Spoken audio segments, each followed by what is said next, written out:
পুজো আসলেই না ছোটবেলার কথা মনে পড়ে যায়।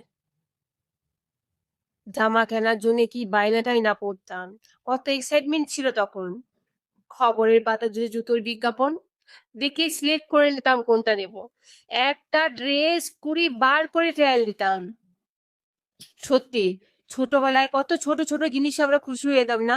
এখন কিছুতেই সেই আগের মতো আর আনন্দটা আর পাই না। পুরনো বন্ধুরা কে কোথায় চলে গেল, আপনজনেরা সব হারিয়ে গেল।